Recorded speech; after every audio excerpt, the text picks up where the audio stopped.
I'm VMath, and welcome back to me trying to play PC video games. Hopefully, I'll eventually move on to console stuff, but I doubt it. We'll see. Anyways, today we are playing Trick and Treat. It is a visual novel, so let's see how it goes. It's supposed to be some kind of a psychological horror game, so hopefully, let's get to it. Yay! Stop! Ooh.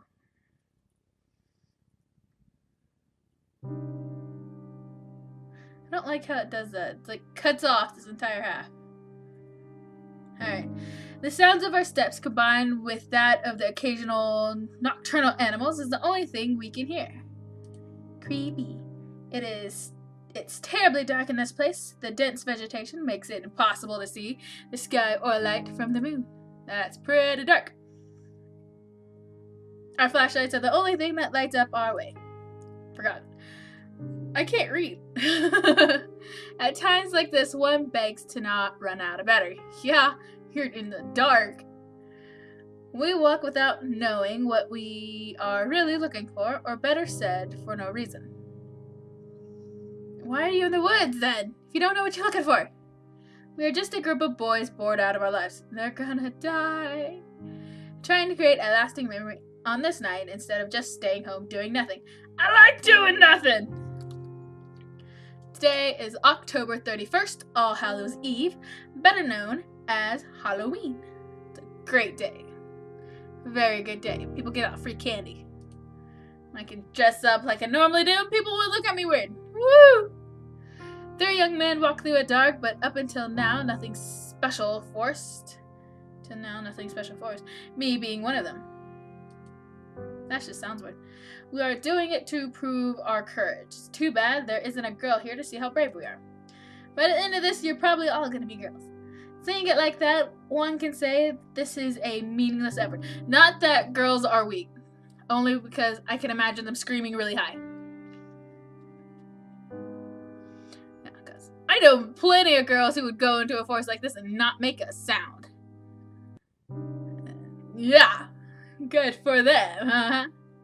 Me, on the other hand, I'm not scared of the dark. I'm scared of what's in the dark. Don't like things jumping at me. For a moment, I stopped to look at my watch. It's 1:49 a.m. I hope that's a 1. That means we have been walking aimlessly for more than 2 hours now. I'm sure that many people will find a place like this terrifying. It actually looks pretty cool. Kind of looks like my... not home screen, but a screensaver. That's it. It looks like my screensaver. I can't think of nothing today. But once you get used to it, the fear disappears, making it feel like normal. What makes us afraid of the dark is not we cannot know what hides in it, what lurks in the shadows. See? The dark isn't actually scary. It's everything inside the dark that's scary. These people understand. But this is clear and empty darkness. So we think. At that moment, I sigh, feeling how tired my legs are. I still can't read. What's the point of being here? Clearly, we had already demonstrated what we wanted. You're in a forest at midnight, dude. Well, past midnight now, I guess. It would be best to return. I should tell them. But they're gone. I was about to speak when suddenly the atmosphere in the forest becomes strange. Strange. Suddenly, a cold chill runs through my body. Ooh, it's got the ghosty goose. It was like any other chill, except it was not going away. For no reason, the air's temperature dropped from one second to the other. Creepy. Ears being invited by ghosties. So much so, my breath becomes visible, turning into mist. You're gonna freeze out there! It doesn't end there. The air is now filled with a rotten smell, just like a little short from being unbearable. That just smells gross. Images of worms and flies soon appear in my mind, giving me a really unpleasant feeling. Well, yeah. Thinking dead bodies. We all stop at that moment. What's happening? I asked, confused, while turning to look at my friends. They're gone! But the expressions on their faces was easy to know that they were just as lost as I was. It was then we heard footsteps nearby that did not come from any of us. Of course not. You're all standing still. We all got dead quiet after that. I didn't know if it was out of fear or to check if it was not a mistake, but we stayed motionless like statues without making a noise.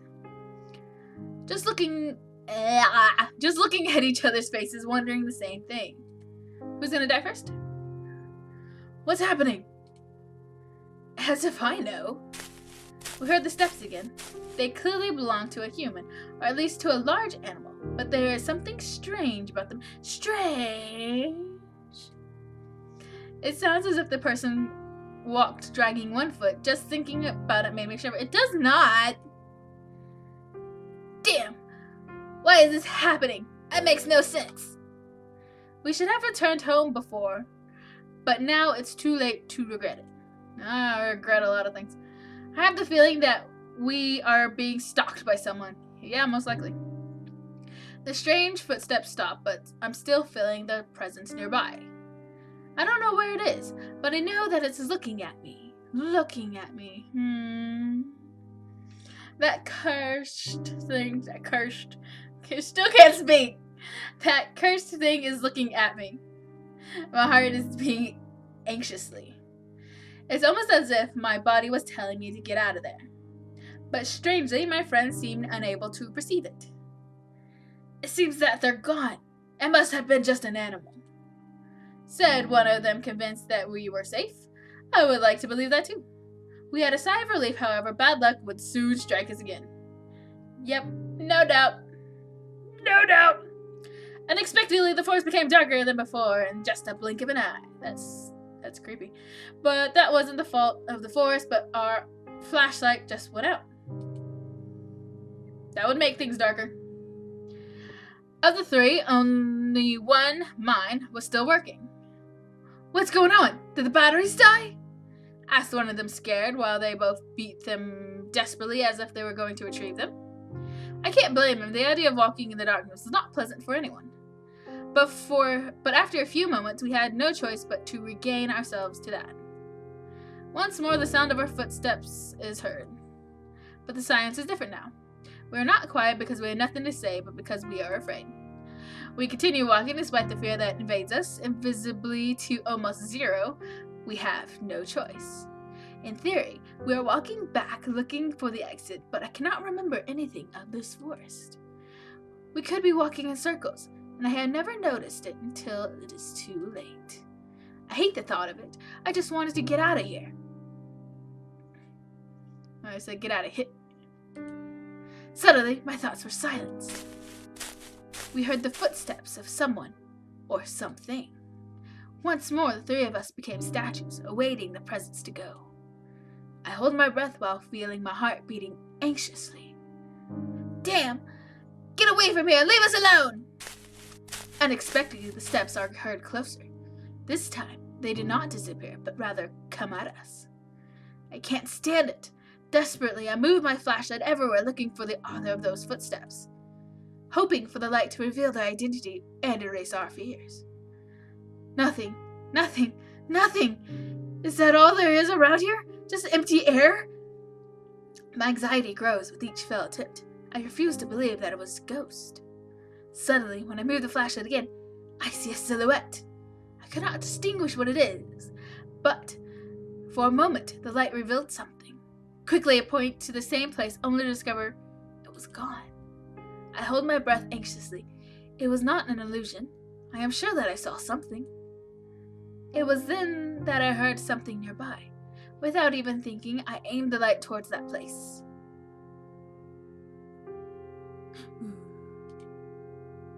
What I found leaves us paralyzed with the expression of disbelief on our faces.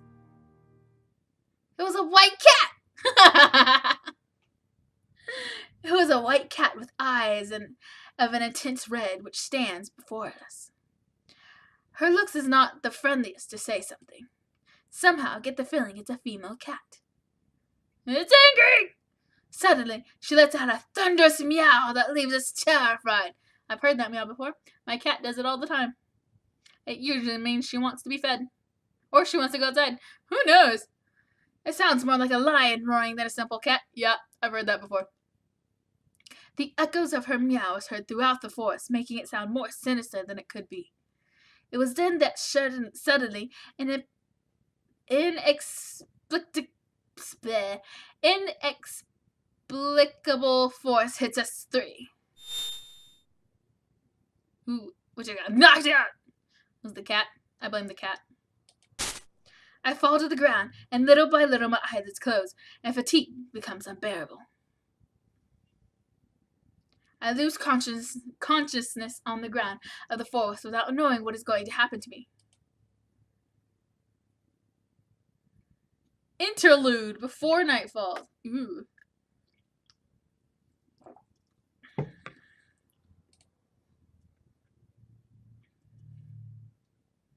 Waiting.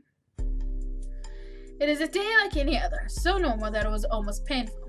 The only special thing that could be said about that, it's October 31st. Oh, so this was interlude before, okay. Far were the memories when I was a kid and went out with my friends to ask for sweets from house to house. Just remembering it made me sigh. I feel nostalgic. Some things were better when I was a child, or at least seemed like that. Man, I still go out and ask people for candy on Halloween. It's better than drinking. Sometimes. It's free candy from people. As long as you actually dress up and, like, actually dress up and look like you're having a good time, I would enjoy giving adults candy. Yeah, because even adults need candy. Sometimes drinking is better. Especially when you're stressed. Just a little bit though. Not enough to actually be full drunk. Just enough to feel that buzz and still stay conscious. Yeah. There were some who had good costumes, whether of superheroes or monsters. My friend and I, on the other hand, had to use our imagination. Creativity was our costume, you could say, no matter how funny it could sound. I remember that my mother once painted red my face and told me, "You will be the devil."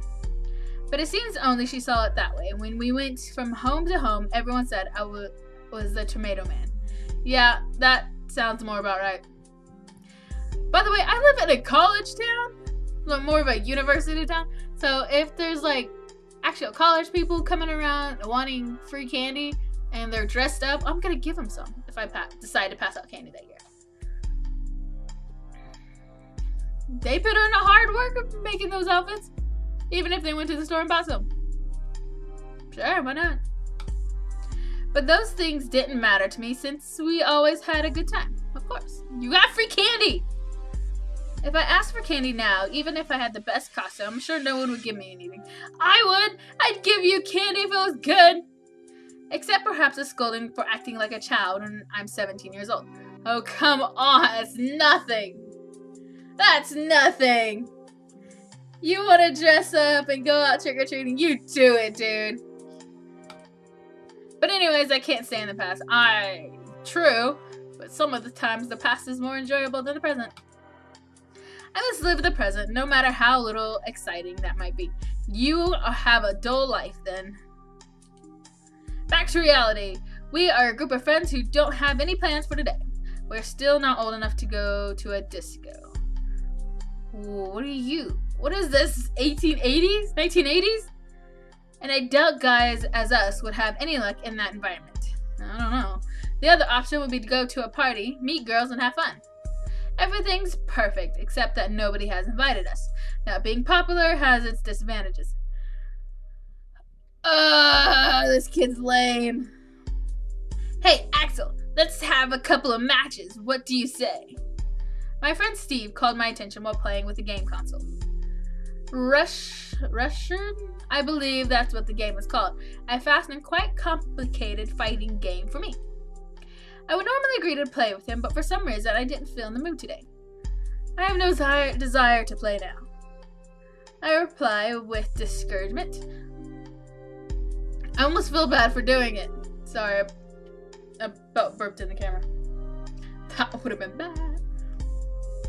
Boring. The AI is no rival for me, Steve said with confidence. That you're playing on normal difficulty does not help your argument. I don't feel like losing, but if you want You can challenge to Alfred, I said, leading the attention to my other friend. I don't know how to play that, answered Alfred, doubting for a second. He's sitting behind the PC, but it seems that he isn't doing anything interesting. The screen only shows a lot of text. I think he's in Wikipedia. Hey, don't you have something more fun to do? I asked with discouragement, without even thinking about what he was reading. Alfred looked at me surprised. The actual problem of society is that people are not interested in discovering their history. He is one of those pseudo-intellectuals always looking for rare information to appear smarter than others. When we forget our past mistakes, we are doomed to repeat them, he added later. What are you talking about? This village is small and its story is not interesting at all. Nothing outside of the norm has ever happened in it. Alfred laughed mockingly after hearing that. Your ignorance is worthy of praise. Yeah! Get out of here, spider! I don't need you crawling around.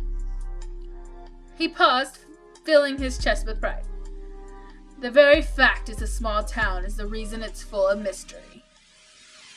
Did you know that 20 years ago on this date, a man disappeared? So, what about it?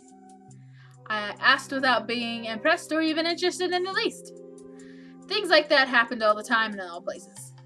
As I thought, you don't know the history despite living in this very place, Alfred said while adjusting his glasses in an ignorant gesture. There is a legend behind the disappearance. That is what I was reading. After listening to him, I looked back at the computer screen with curiosity, and then I noticed that it was not Wikipedia, but some other page. Come on, read this and learn a little, Alfred said, inviting us to read what was on the screen. Both Steve and I moved closer to read it. Hold on.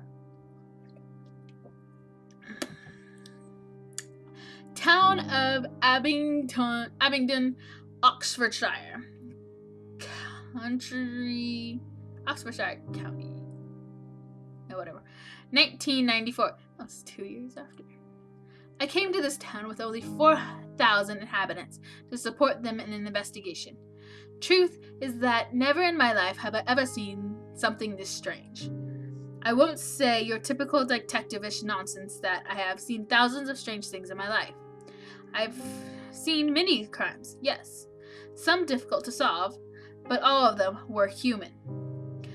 Even if you don't know how they managed to perpetrate the crime, you know that they are people like anyone else. In this case, I don't think I'm able to say the same thing. Truth is that I can't understand what happened. I was called for the disappearance of a man named Matthew Graham, 23 years old. Single. The last time he was seen when he was returning home from the Halloween party. He had drunk alcohol but was still sober. Or at least that's what witnesses said. So they say. Anyways, this is not something which can be explained with a simple drunkenness. He apparently got lost on the way home and decided to enter the forest called Oakwood. I can't read. It had rained yesterday, so the ground was wet and muddy. We could easily find his traces, which were leading deep into the forest. Apparently, he walked for 3 hours before stopping. I say stop, but the truth is we don't know what happened then. The tracks suddenly end in a clearing and in the forest, and that's all. There was no evidence of a struggle, no other trace, or a piece of clothing on the ground. There was no blood, no more footprints, or anything else. Grammar. I don't care for grammar. The depths of his last footprint and the position they were in indicated that he was still walking. No point he stood still. It was as if he had vaporized in thin air, with all his clothes, in the middle of the walk. Obviously, I can't believe such a thing, but I can't give another explanation. The only thing I remember is that near the footprints I sensed a faint smell of rot. However, there were no animals' corpses nearby. It is ridiculous to think he suddenly started to decay and became earth.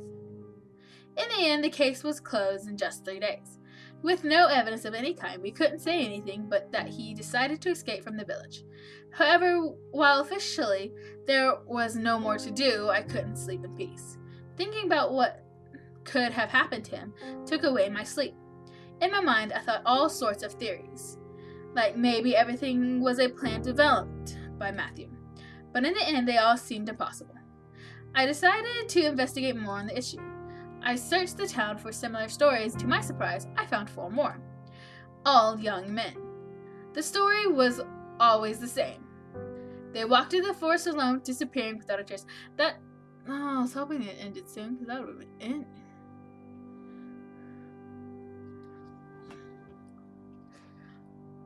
Okay, not a trace. Okay.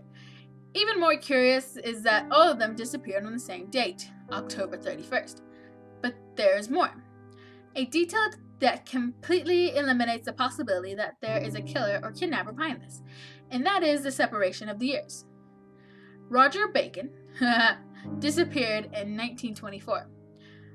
Mitchell Smith disappeared in 1867. Jason Black disappeared in 1813. And the worst of all, Oswald Taylor disappeared in 1707. They kept records that far back? Dang, these people are good. It simply couldn't be possible. My curiosity led me to dig deeper. And though that the answer may be in the past of the forest, it was then when I discovered that what seemed to be a simple and boring forest actually had a great story. Before it was called Oakwood or Oaks Forest, the place was called Whitewood? I don't know. I'm gonna say Whitewood. The word white has huge similarity with witch. So yeah, it might be white or witch. I see it. Taking into consideration that it is an old name and language changed over time, that indicates that it was the Forest of Witches. Apparently, more than 400 years ago, the people of the village believed the witches lived in the woods. Unfortunately, almost all of the information is already lost. There were stories told in voices, without a properly written record. In 1707. Dang. I just thought that with the change of religion to Christian, people stopped seeing the witches with good eyes and began to hunt them. Oh yeah, apparently the last one before her death cast a curse on the forest, which even today should continue to exist. Anyway, obviously I cannot accept something like that as the answer. In the end, I have no other choice than accepting that each one of them escaped from the village, using the legend of the forest to make it look like it was something supernatural. It's hot in here. Interesting, I didn't know that such a story was hiding in this town.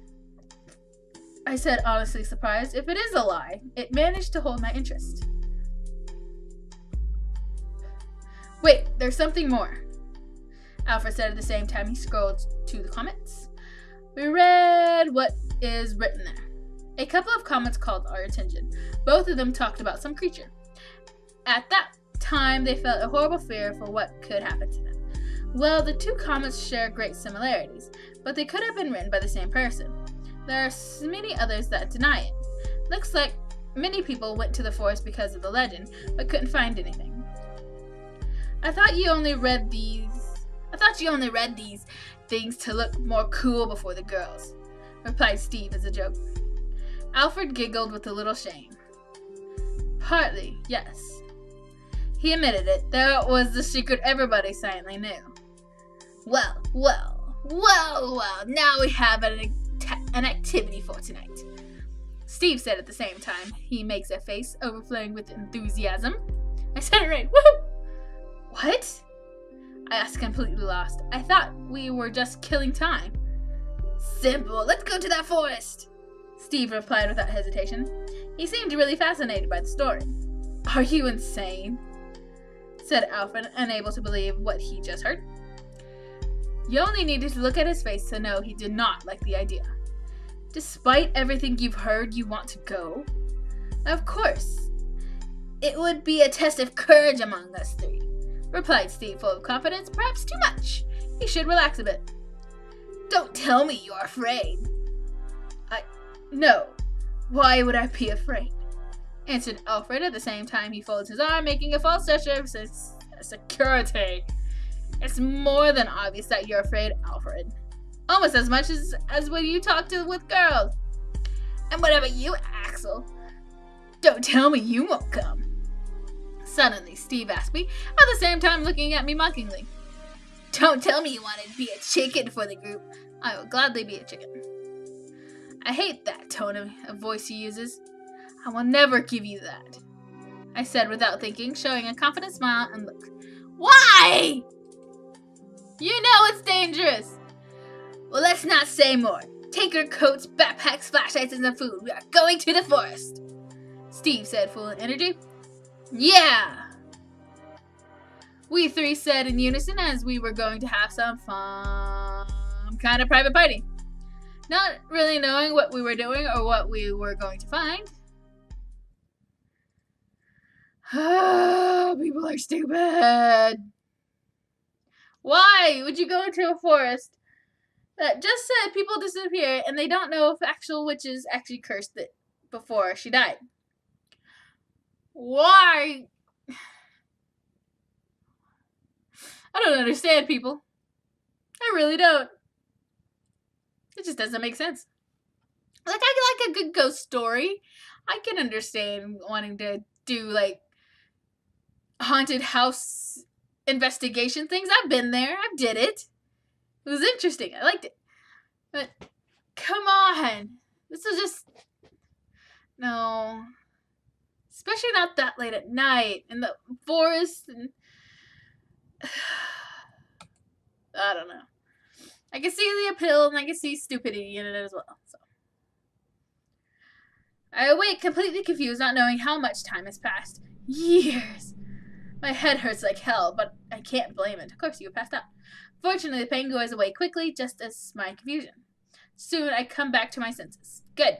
My flashlight is laying on the ground, shining towards the empty air. I immediately pick it up. It was my only protection against the darkness that surrounds me. Then I remember that Steve and Alfred were with me. Steve! Alfred! Can you hear me? Without thinking, I scream their names in the dark while trying to find them with my flashlight, but there's no trace of them. They are gone. Steve! Alfred! Where are you? Where the hell are they? And what the heck just happened? I don't really understand anything. Shit, we should have stayed at home. This is not a proof of courage.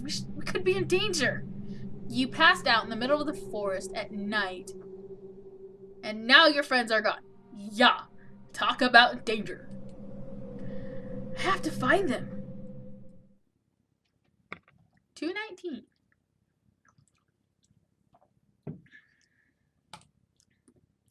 There's like more interaction in this.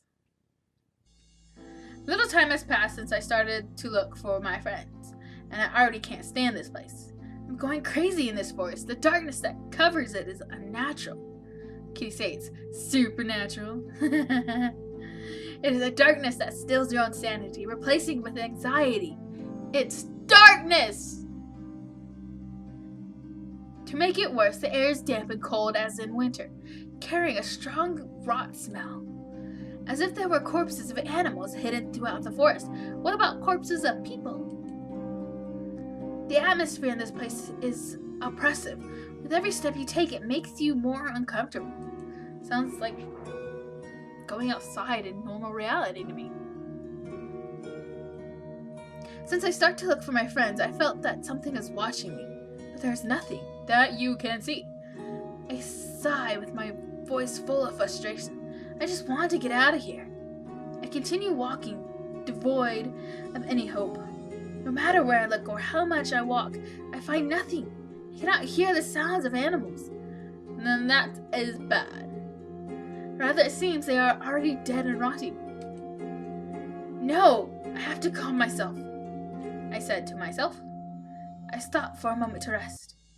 I breathe deeply, but the rotten air of this place does me no good. Immediately, I start to cough, and as if I had something stuck in my throat. Shit! What am I going to do? This cursed forest seems endless. And if by miracle I could escape, I cannot abandon Steve and Alfred. Man, they've probably left you. I'm really screwed up.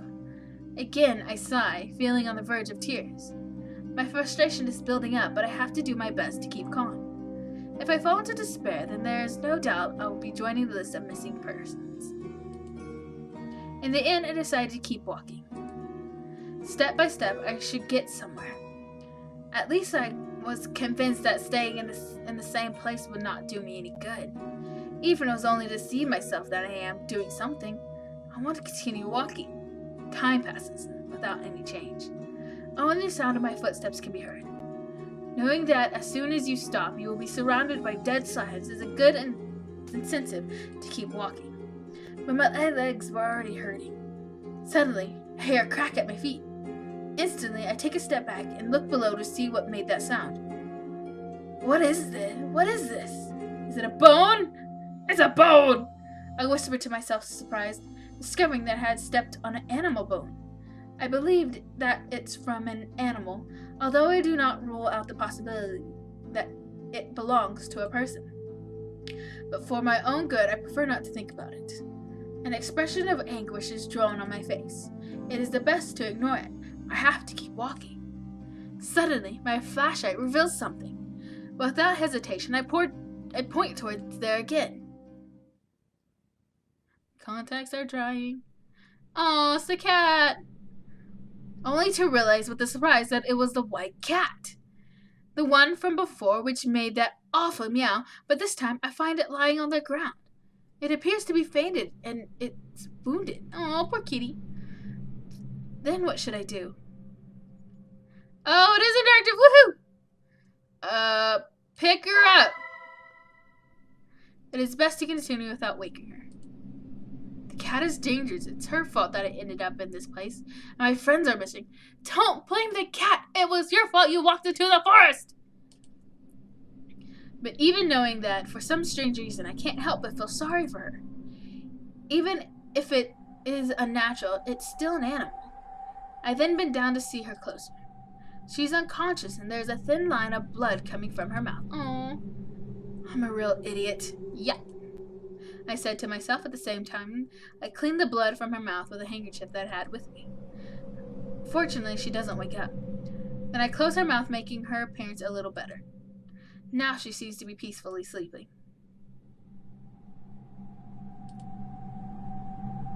What you do to the cat, man? After a long sigh, I decided to pick her up carefully. I didn't know what the powers of this cat are, but if she brought me here, maybe she can return me to my world. With her in my arms, I decided the best thing I can do is continue walking. 2:31.